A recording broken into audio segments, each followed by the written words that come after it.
Loss of electrons हो रहे हैं, ये देखो, ठीक है, ये देख लो, which can accept the electrons and oxidise वो होते हैं जो लॉस करे इलेक्ट्रॉन्स को। ये भी देख लो कहानी, जहाँ पर रिडक्शन हो रही है वहाँ पॉजिटिव टर्मिनल आता है, यहाँ पर गेन हो रहा है, वहाँ पर ऑक्सीडेशन हो रही है तो नेगेटिव टर्मिनल आता है, लॉस ऑफ इलेक्ट्रॉन्स हो रहा है, ऑक्सीडाइज्ड हो रहा है, ठीक है। अब उसके बाद रिड्यूसिंग एजेंट में मैंने आपको बता दिया, रिड्यूसिंग एजेंट में जहाँ पर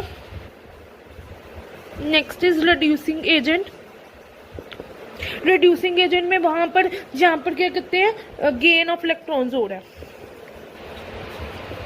गेन ऑफ इलेक्ट्रॉन्स हो रहा है, गेन ऑफ इलेक्ट्रॉन्स हो रहा है। तो उसके बाद ऑक्सीडेशन पोटेंशियल पे मैंने आपको बताया लॉस हो रही है इलेक्ट्रॉन्स को, रिडक्शन पोटेंशियल पे गेन हो रहे हैं इलेक्ट्रॉन्स को, ये आपको पता लगे, ये मैंने आपको पूरी कहानी बता दी। अब हम हाफ सेल की बात करें, ये मैंने आपको इंट्रोडक्शन इसकी बता दी। अब इसकी हाफ सेल की एग्जाम्पल देखो, हाफ सेल की एग्जाम्पल देखो, जेड जिंक ले लिया, zinc solid plus copper 2 plus electrolyte give rise to zinc 2 plus electrolyte plus copper, ये रिएक्शन बनी, जिंक सॉलिड इलेक्ट्रोलाइट में कॉपर 2 प्लस हो गया, यहाँ पर जिंक ये इलेक्ट्रोलाइट जिंक 2 प्लस हो गया और ये कॉपर मेटल हो गया।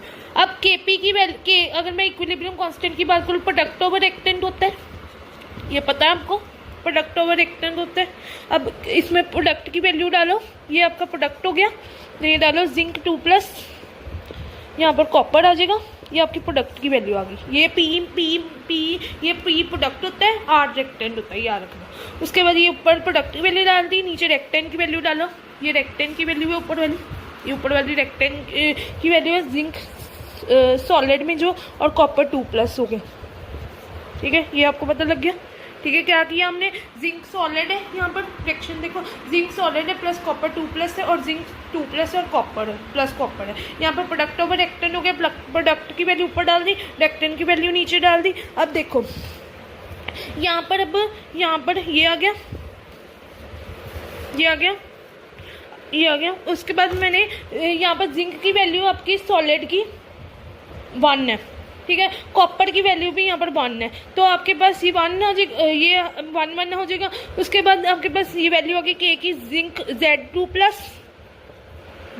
प्लस और कॉपर 2 प्लस, ये आपकी वैल्यू आ जाएगी, ये आ जाएगी, क्या आ गई, ये देख लो। पहले ये से, पहले प्रोडक्ट की वैल्यू डाली, रिएक्टेंट की वैल्यू डाली, यहाँ पर जिंक की वैल्यू 1 है, कॉपर की वैल्यू 1 है, ये आ गया।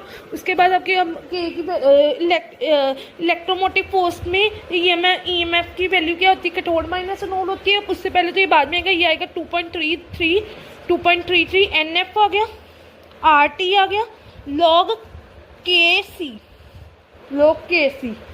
KC,